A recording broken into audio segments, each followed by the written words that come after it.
and welcome back to Master Site. Today I have Lone Wolf Game 2 for you, and I will be playing Jeff Shulkin's legal representative, Tom Anus. So let's go ahead and get into the lists and we'll go over the game. For those that might not get that joke, Tom Anus literally just copy paste Jeff Shulkin's list. So if you see this list, it probably looks familiar. I'm gonna hop over here real quick so we can see that easier. Um, but yeah, it's the same list that Jeff just took to Adepticon, and so Tom decided I'm gonna give that a try. So let's go over pretty easy. 3 regiments of warriors with a horde of warriors, 3 hordes of siege breakers, boomer chariot with the stealthy aura and sacred horn for a larger aura, 3 sergeants with heavy crossbows, 3 warlocks with lightning bolt, and Namagrok. 15 drops, 26 unit strength. Yeah, pretty straightforward there. And we are playing a unique scenario. So this one is going to have progressive scoring, but in general, it's going to be pillage scenarios. So there's 6 tokens. They are considered oil rigs for this theme, but yeah, 6 tokens that are placed just like pillage tokens. We do this before choosing sides and starting deployment. They can't be within 6 inches of impassable board edges, stuff like that. We choose sides afterwards, and yeah, it's pretty straightforward. But so to control it, you have to have most unit strength within 3 inches at the end of each player's turn. Well, we score progressive scoring at the beginning of the turn. I don't actually have it written here in the rule set, but that was in an earlier page. So starting on turn 3, you count the unit strength that you have. If you control the token, you gain points. So that's the victory condition here for the progressive scoring. So each token, you gain 1 point per turn per token. So starting on turn 3, if you control all 6 tokens, you could start scoring 6 points a turn. But then at the end of the game, each token is worth 2 points. It's in this particular progressive scoring. It's a slow scoring throughout the game with a big score potential at the end. There are bonus objectives, so you get +2 for capturing targeted oil rigs. So before the game, we secretly decide one of these objectives to be the primary objective that we want to hold at the end of the game. +1 for capturing the rig closest to the middle of the board, and +1 for capturing the rig closest to the middle of your opponent's table edge. Yeah, so pretty straightforward with this one. There's a lot of writing up here, but it's really simple once we get into it. So yeah, so let's go ahead and take a look. So there is Jeff's legal representative, Tom Anus. Back-to-back years Tom and I get to play. Last year was our first time ever playing. And so Tom's looking for some payback this year. So this is the board. Tom got to choose the side, so he chose over there. For this one, the tokens, you can see one on the left, one on the hill here, one in the back center. There's also one right in this forest, one on this hill, and then one in the back right. So, yeah. Terrain wise, we have 3 impassable pieces: the building, this thing, and this thing, which I even questioned Tom, like, is this supposed to be on our table? It just looked really weird. I'm not even sure what it is. It looks like it's a ruined terrain. It just didn't go with the rest of it. But a couple hills here and here. Force in the middle, one flat on my side in the center, and then obstacles are this little one over here, and then there's an obstacle on this side of the building. So, yeah. Deployment. Um, so we choose the uni or the special token after deployment, but before rolling for first turn. So, yeah, deployment wise here, um, we'll take a look at Tom's stuff. I went heavy in the middle with the thought of this building is going to be kind of my anchor point.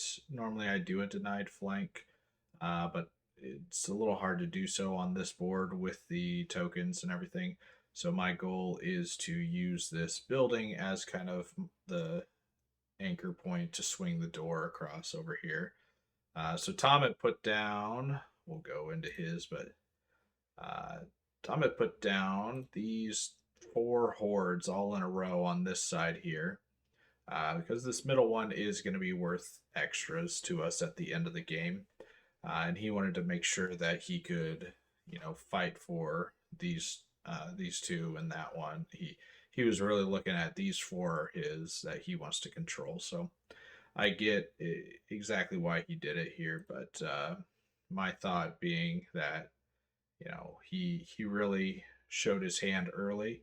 So I said, okay, I'm going to, it's not going to be quick. I hope I get first turn, but I'm going to allow him to come up to these, and then I'm going to, win this one, hopefully hold this one for a while, and then turn the flank is the goal. So, but Tom has a warrior unit out here with a sergeant. He has behind the hill all three of his warlocks with another warrior regiment, horde of siege breakers.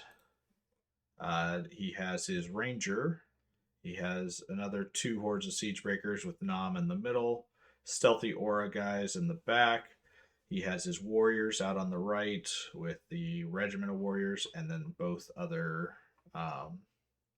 what's called sergeants on the right here. So I have a skeleton spearman unit out on the way left. I have a revenant champion, my horde of skeletons, backed by, I believe, yes, this is the um, brutal enslaved guardians, scavengers. Then I got a nice legendary triple stack going. Shobik, Soul Snare, Sebek, Regiment of Mummies, my wolf in the center, Troop of Mummies, the other enslaved guardians with J Boots, the Bone Daddy. I have Monolith, and then Scabs, and my last regiment of spears is out here. We don't start scoring until top of turn 3, so I just kept them out. Uh, Hopefully, getting some cover over here is the goal. Um, could have probably positioned them better with this, but anyway, goal is to bottom of 2, try to shoot them out there. Probably have to get a surge to get them all the way out there, and hold that token for a couple turns if possible. So I did not get first turn, which is pretty big in a progressive scoring scenario. I definitely uh, these progressive scores definitely benefit who goes first. So Tom runs forward with most things, not too aggressively out on the left here. He knows he's kind of outmatched on that side, but still moves up to get some shots with everything. All three warlocks go on the hill. And then he moved forward pretty aggressively over here, running up on the hill with the sergeant. This one didn't run so that it could get shots. Again, my positioning was a little poor. I could have angled this unit better because right now it's front shots, so no cover. If I angle it, then he shooting me in the flank where I do have cover. So definitely a mistake on my end. Cop a couple wounds that I probably didn't need to because of that. So um, but yeah, he's just moving forward aggressively and taking the 4 tokens right here to go out to an early lead is his goal. So His shooting was lackluster on the first turn. So one big thing that I think Tom could have done better with deployment is his warlocks on the hill. It's a great spot for him, but they are in a position. Two of them are in a position where they're only getting +2 to their casting because of this horde and the regiment behind. Only one of them's in range of this other horde, so I do think that not maximizing your dice for lightning bolts, especially on the first couple of turns, is something that could be improved upon. So, but like I said, his shooting was kind of lackluster. I was, I had some cover for the first turn with my mummy troop, is what he tried to focus on. And so he did not pop it, and well, those wounds are going to go away between a Soul Snare heal and Sebek's, or Soul Snare Drain Life, Sebek's heal. My regen, I'm going to be able to get cleaned up there. So, but on my turn, I move forward and try to do so aggressively. Move the Revenant Champ in such a way that it can act as a slight roadblock for this horde. I'm trying to get them up and out of the way. They are just within 3 inches on the line here, so if they move forward far enough next turn, they'll be able to control that token. This unit, it was one of my early deployments, so I don't think it was really a mistake, but it's not able to get to this token in time for turn 3 at the beginning of turn 3 to control it. So this unit controlling it for a turn is great, and then they can run off, and this one will come up and capture. So, but reposition this unit to get some cover for the next turn, and yeah, otherwise just gonna move up. If he comes into the forest, the Bone Giant can pretty well see him, except for maybe this back edge here. So gonna really make him question whether or not he wants to push forward on that flank there. I do have some punch, so also it would kind of force him to come off the token or past the token. So so I do surge the regiment there. I heal the troop, but I choose not to surge them after. So yeah, and I shot Drain Life at one of the warlocks up here with my Soul Snare. So, um, yep, pretty, pretty happy and lucky that he didn't spike a roll with shooting. I'm, still full strength here. I do kind of realize now that, with his positioning, I'm not able to go in and contest this center token easily. So I'm going to have to wait and buy my time. I'm hoping that I'll be able to, um, I'm hoping I'll have 1, 2 tokens for a turn or two of the progressive scoring, and then take 1 or 2 more.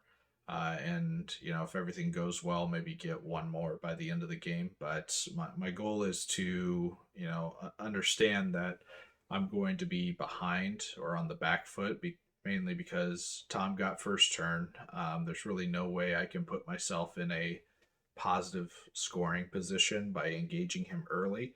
I need to really turn this flank, and that's kind of what it's shaping up to be. Him putting all his warlocks over here as well. I need to deal with that shooting, so I need to just rush forward over here and then eventually turn and go through all these siege breakers, which siege breakers are a tough nut to crack for sure. So, um, and I forgot to mention before the game began, I did choose this center token as my primary. So this token is worth a lot of victory points at the end for me. So that is my main goal. That's my main objective. So it's worth 2 for it being the chosen one for me. It's worth 1 additional one for being the center token by itself.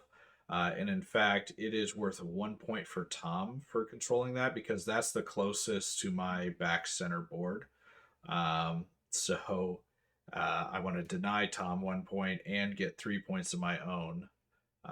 So that is a very important token, and I definitely put all my eggs in one basket for that token here.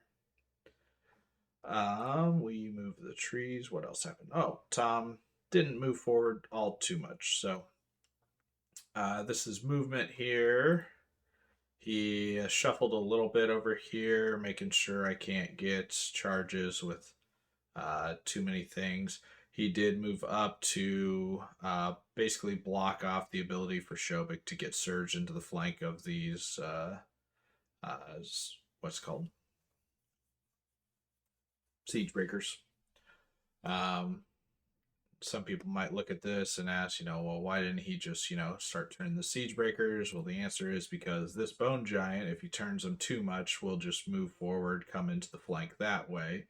So, really, forcing him to cover his flanks. And, well, he's got a lot of units out on the right here that aren't doing anything. One of these units being over on the left of this unit, this shooting battery in the hill, I think would have served Tom much better at this point. But who knows? I might have tried to peel back the army the opposite way if that happened anyway. So he moves forward with the Ogre Regiment to block off. He's going to shoot some more lightning bolts, and he's got, this crossbowman in range. He moves up to shoot some cover shots over here this turn. And wow, Jeff Shulkin's legal representative really failed him here. He only got 4 wounds through with all of his lightning bolt. And again, he's, not at max. 25 is the max potential lightning bolt for this army. But 2 of his warlocks are only at +2 instead of +3. So it's 23 lightning bolt. Hitting on 4s now because I'm out of cover. Hitting on 4s, wounding on 4s. He has 2 sergeants, this one on the hill and the one on the other left-hand side, having uncovered shots, or maybe one of them was cover. And he only put 4 wounds in. He probably should have done twice as much, just in general. But he really stunk it up with the shooting, which, to be fair, losing a troop of mummies isn't the worst. Over a 2-turn shooting period isn't the worst thing for me, but him not getting anything is pretty awful. So I'm very, very happy that the shooting's not going well for Tom here. But yeah, now it's my turn and it's time to put in some work. So this is the so beginning of Tom's next turn is the first turn he's going to be scoring tokens. So he'll have this one, he'll have this one, and this one. So he'll have 3 for sure. So my turn. I'm sorry, 4. 1 back behind the chariots. 2, 3, 4. He'll have 4. So my turn. My movement looks like this. Just keep moving forward. Ran forward again within 3 up here. I charge the sergeant, basically saying, well, if your sergeant and warriors want to double charge, they can. Just running forward with stuff, allowing him to charge, basically. Shobik's in position to get the surge flank. On the right, I needed the surge and I wanted to cast the heal this turn. So I didn't run out with my spears this turn to get tokens at the beginning of turn, or points at the beginning of turn 3. Also, Jeff isn't able to get in range of this for next turn with his units, so I'm waiting one more turn on the plan with the spearmen. After shooting and everything, we did heal the mummies all the way back up between regen, soul snare, all that stuff. Heal, whatnot. And Shobik killed the warrior regiment and sidestep, so This was, I think, a pretty big mistake on Tom's part. If he's going to put a unit out there to sacrifice and to, block a flank, you should definitely have some form of an answer to charge my unit, or do something after the fact. But I charged, I hit. I only needed a 2-inch sidestep to get out of the front arc of the warrior regiment over here. But even if I didn't get out of the front arc, they were going to be hindered because of the fence here. And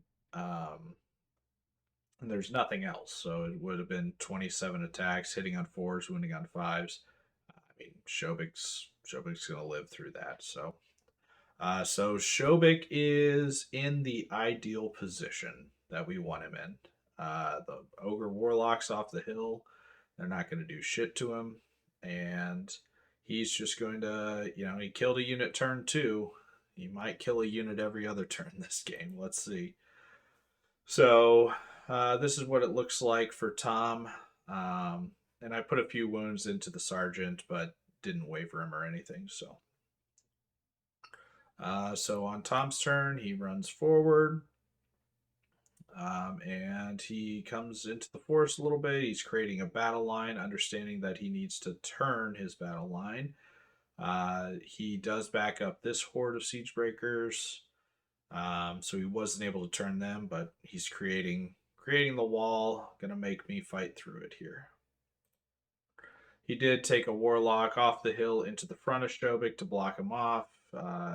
He just moved in such a way that I wasn't able to really get any other charges besides this guy with Shobik.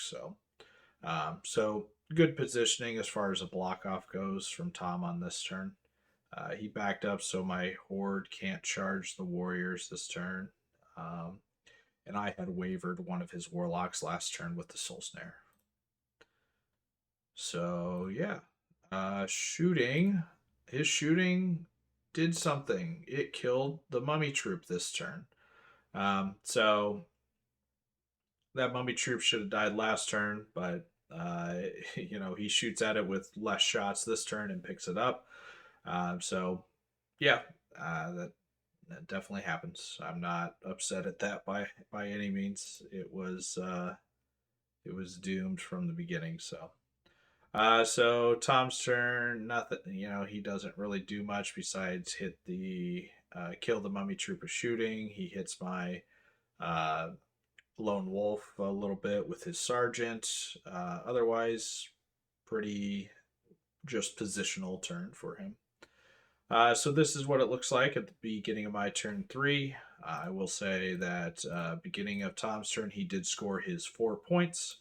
So now beginning of my turn, I score this was back here, I score my 1. And I was not on it at the beginning of the turn. So I only scored 1. So I'm definitely on the back foot for scenario, but I like my position and I like my ability to score a lot of points towards the end of the game. So we're just going to try to catch back up here. So I take my horde and my champion into the sergeant, who wasn't able to back up, and he's already wounded. My lone wolf decided, let's go finish off this warlock that's wounded over here. Shobik didn't have a better option, so he went back into the warrior or the warlock, and then my horde, I was able to clear out way so that the horde could actually come in and just get into better position. And by committing to this, I decided to chaff up his other units with my scavengers. So that's what they're doing up there. And then this was the turn that I moved forward and got a surge. We were within 3 inches. I only have 2 wounds on me, so I know I'm not going to win the grind or the combat exchange with a sergeant, but I'm hoping that I can stay alive for at least a turn and prevent him from scoring that token for a turn or two. So it's just a tactical adjustment. I should say as well in this one, if you didn't notice, kill points are worth nothing. So unlike the last game, it doesn't matter how much stuff you kill. It only matters how many points you accumulate throughout the game for these tokens. So yeah, so we kill the Warlock. Shobik sidesteps. I don't give a crap about flanks from Warlocks or Namagrok, so the Horde turns to face this way as well. Um, yeah, and my mummies, like I think these guys are in range, but it's the front for the mummies, which would be a terrible position for him because I got a flank with a bone giant and now a flank with those guys because hindered siege breakers don't kill mummies. So yeah, this is what it looks like. Top of turn 4 for Tom. He again has 1, 2, but not 3 because we are contesting this one, or not 4.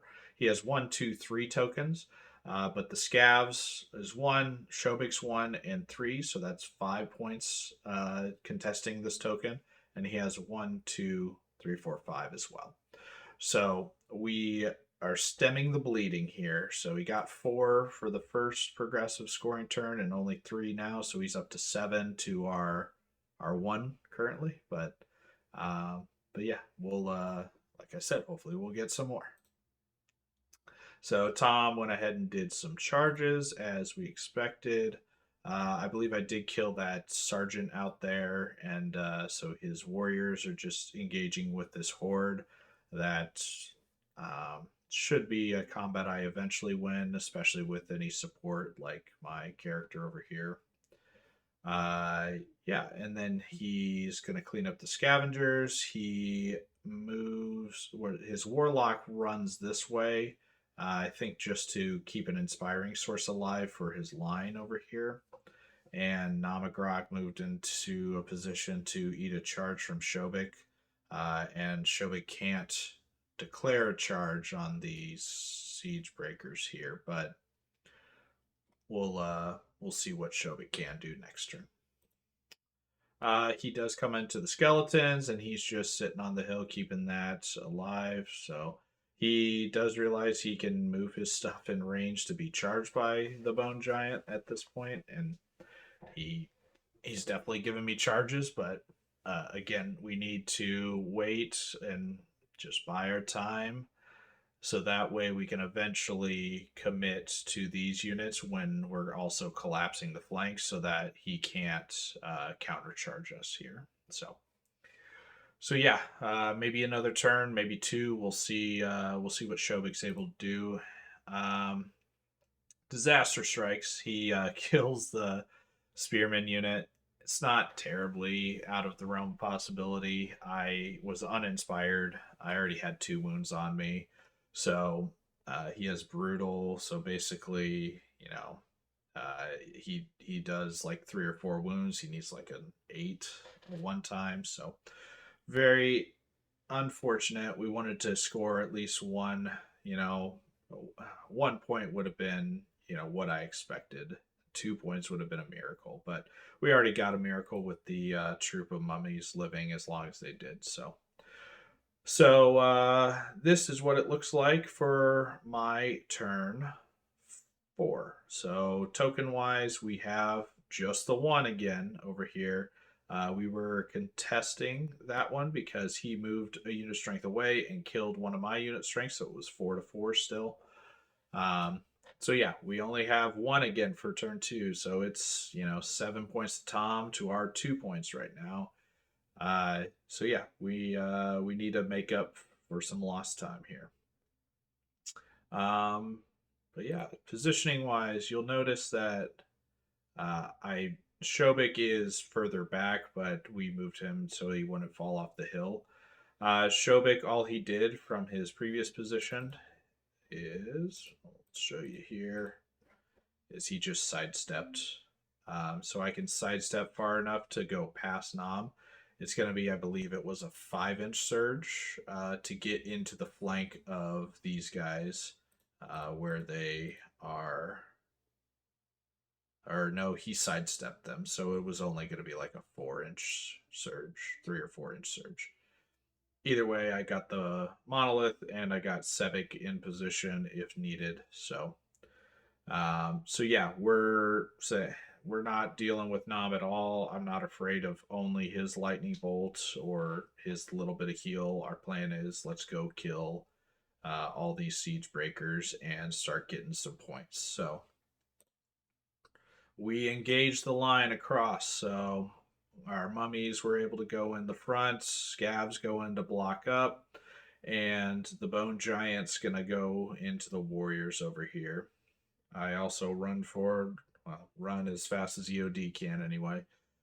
These guardians are going to be able to get into this combat next turn, so that way we can turn a flank on this side as well, and yeah, and threaten this token even after that. So we're going for the commitment now on turn 4. Shobik does get surged in. It's a great action shot, isn't it?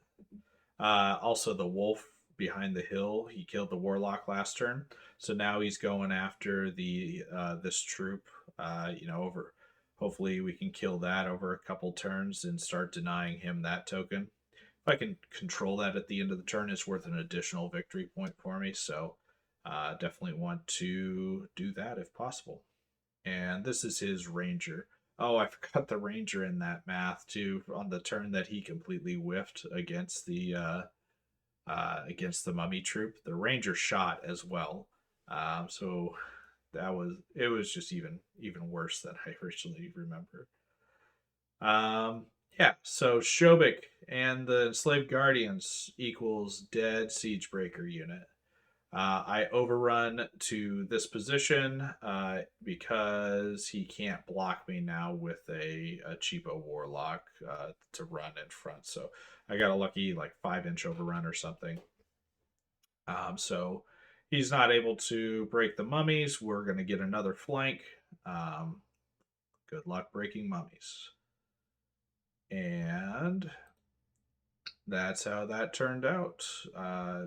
As expected, we're still grinding with the warriors up there, but that's fine. Our drain life has just healed the warriors over there every turn because nothing else was damaged on the center of the board here. So yeah.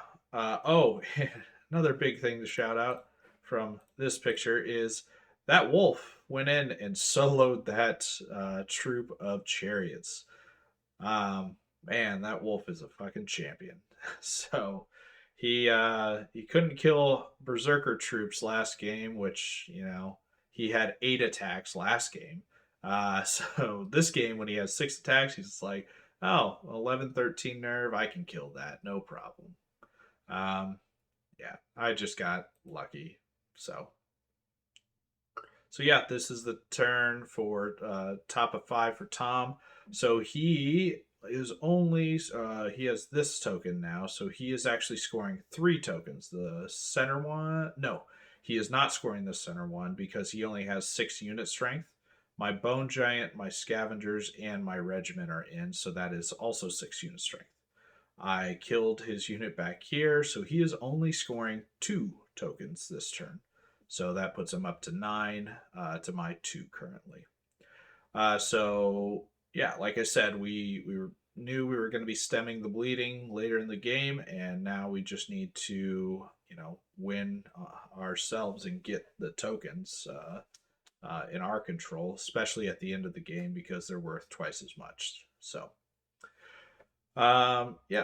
Tom's movement, there's not a whole lot. We're all locked into combat. He continues over here. He just positions and he's going to heal or Bane chant these guys. He Bane chanted these guys, I'm pretty sure. So he is going to try to pop the mummies in one go, which with a Bane chant, it's definitely possible. 12 hits, 10 wounds is average. Brutal. You need a 7 twice. Um, I don't like it being that close. It happens all the time. Um, and then he realizes if he stays engaged with the bone giant, he's unlikely to kill it. It is inspired by Sebek, so he decides to back off to prevent a double charge with my horde. So try to keep his unit alive for another turn longer. He does shoot at my character over here on his turn. Um, and yeah, he kills the scavengers and I believe sidesteps or something like that reform positions there. My bone giant is facing this unit, by the way, so yeah, that's what he did. He sidestepped because if he stayed put, the bone giant could move forward and turn to get a surge into flank. Um, but if he pivots any other way, these mummies could get withdraw and charge into the flank. So he just sidestepped, which was definitely a good play to prevent my flanking potential. So top of my turn, I had one on the hill here, two over here, and he put his ranger in range of this token, so I couldn't control it. So I only had 2 points this turn. So 9-4. We are slowly gaining some speed here. All right. But my charges, I'm still fighting this regiment over here. This Rev champion, literally, I think for 3 turns, just didn't do a single wound. It's all this warrior unit just grinding through it. So the Rev champ's nice for like an inspiring source over there, but man, is he lackluster in combat for sure. We go ahead and charge Nam in the front with the Guardians. We take the Guardians into this horde, popping J boots, and we went back into the other horde with the Bone Giant. So, and I ran for this turn to get inspiring and also for potential additional unit strength on these tokens later on. So after combat, oh yeah, Shobik, because the mummies didn't die, Shobik was in a flank. So with this, I sidestepped these mummies with the thought of I want them to get to this token, and then these guys can go after that token, and maybe kill the ranger if he's trying to stick near it. Another thing is he did waver my ranger or my lone wolf with his ranger last turn, so I just stayed within range of the token to deny him from getting points. Yeah, and then we didn't take out siege breakers in the front. We definitely shouldn't be doing that anyway. But we wavered the warrior horde over here, which with 2 turns with the bone giant, we were really hoping to get a kill. But I think this was the turn that the bone giant took a nap and only did like 2 wounds. So it happens. I've played giants enough to know that that just is sometimes what happens. So Shobik only got a 1-inch overrun, so he might not go 3 for 3 on Siegebreaker flanks this game.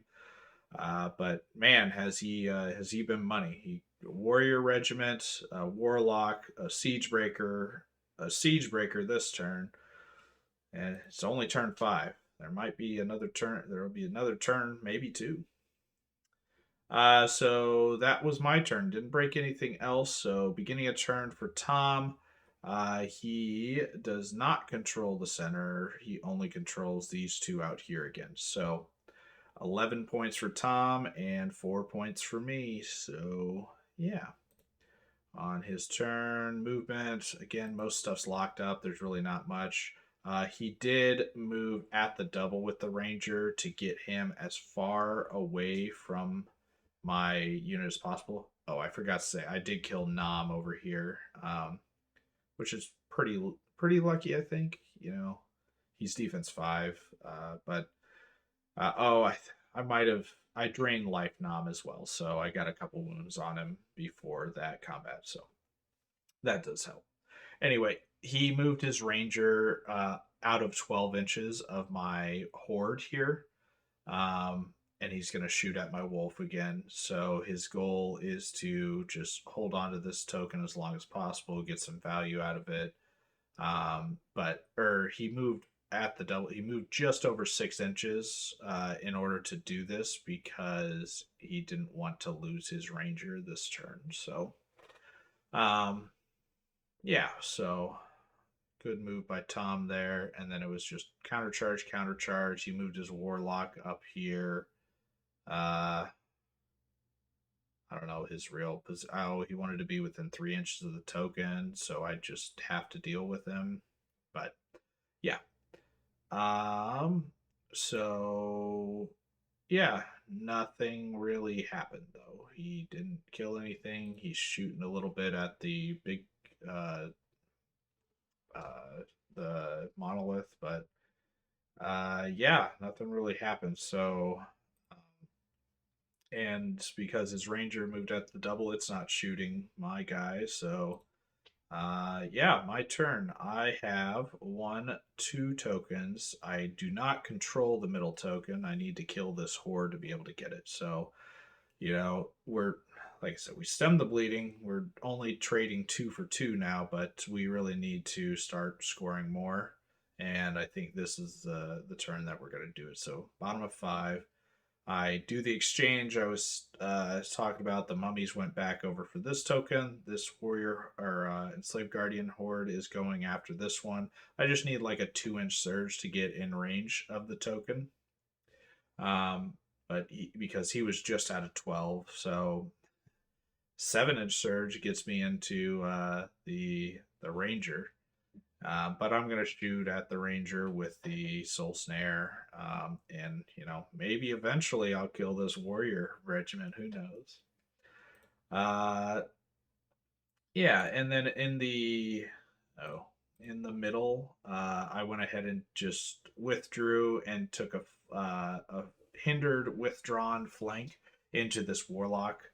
Um, because these siege breakers are already wounded and Shobik's in their flank, so might as well. I took the Cav guy into the rear or the flank of these guys, and Bone Giant should hopefully finish this unit off. The Lone Wolf being here gives me some dread on both of these guys, even though Bone Giant has Brutal, doesn't stack. So anyway, so yeah, look at that picture. That's after my monolith surged, and I got 7 inches.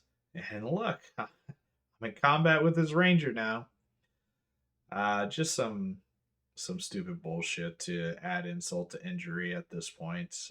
I'm sorry, Tom. For this one, I'm sorry. For everything else, I'm not so sorry, but for this one, I am.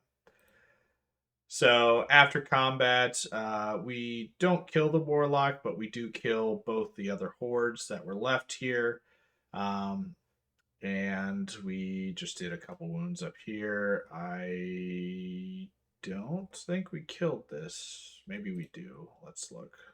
Yeah, we don't kill the ranger, but he doesn't get a shoot, so he's not very threatening. So, I did kill the warrior regiment, I think, finally, and I just decided not to move anything because it doesn't matter at that point. So, yeah, this is top of 6 for Tom. And he is it top of 6? Maybe a 7. Yeah, that was bottom 6, right? I think that was 6. So, anyway, so Tom's score, he had 1-2 again. So, I think it's 13. Yeah, it's 13 to my 6, I think it is. So, anyway, so Tom, he charges the Bone Giant just to try and block me out over here. He can't really move this sergeant, otherwise I can just walk up and be in range with 2 unit strength to take this token away from him at the end. So he's just kind of stuck. There's not much else we can do. I guess I did kill the ranger, by the way. I don't see it on the board anymore. So, yeah, and then so nothing happens as we kind of expect with that. I kill the warlock here. I killed the regiment and overran, and my bone giant is now within 2 inches, so I control that token. So I should say, scoring at the beginning of my turn, I had 1, 2, 3, 4 tokens this time. So he was at 11, if I remember correctly, and I was at 6. So I think I jumped up to 10 to 11 or something like that. Either way, let's look real quick here. So yeah, this is where that's where the game ends. So um, I think I had it written down here. I think it was on the very first picture. Yeah, here we go. So 10. He was at 13, and I had 10 at the end for the progressive scoring. So Tom had beaten me by 3 for the progressive scoring portion of the game, but I controlled 5 out of the 6 tokens, and there were 2 each, so I get another 10. So I go up to 20, and Tom only had 1 of those, so he went to 15. And then I had all 4 bonus objectives, and Tom had none. So the end was a 24 to 15, which puts it at a 15 to 5 win in my favor. So yeah, it was a good game. I think though that in my mind, it was pretty clear that Tom didn't have the practice or the reps with this list. I actually feel I've played against this list a lot with Jeff Shulkin piloting it at a very high level. So I felt pretty comfortable and confident in my game plan on how to win and this game. Um, and a couple things didn't go Tom's way. Obviously, that would have helped out for him to hold out a little bit longer, and this would have been a lot closer of a game. But I think the main one I talked to him about was deployment. He really needs to insulate his shooting battery and those warlocks, and there's no reason not to get the maximum shots every turn with the warlocks, at least for the first 2 to 3 turns. Um, so I think if Tom were to play it again, he would have adjusted deployment, and I think it would have been a much more difficult game for me to come out ahead on. So, but it's a good list, even if you don't pilot it perfectly. It's really tough to crash through, and without Shobik that game. I don't kill 3 Siegebreaker hordes. Like Shobik literally killed a regiment of warriors, a warlock, then followed it up with 3 Siegebreakers hordes, and then helped kill the last warrior regiment over there with that triple charge. So, um, when Shobik picks up over 1,000 points of the enemy army, it's a good game for him. So I definitely had dice fall my way for sure, but I think the game plan we started with was what we followed through with and executed very well. So um, it was a good game, Tom. I had a lot of fun, but I would like to see you play something a little more regularly and really perfect an army going forward. So uh, but yeah, that is game 2. We are, sitting pretty good with 26 out of possible 40 battle points. So we're going to be in the upper half of the room. So let's, see where game 3 takes us, and if we can go into day 2, at the towards the top of the pack. So thanks for watching, everybody, and we'll catch you in game 3.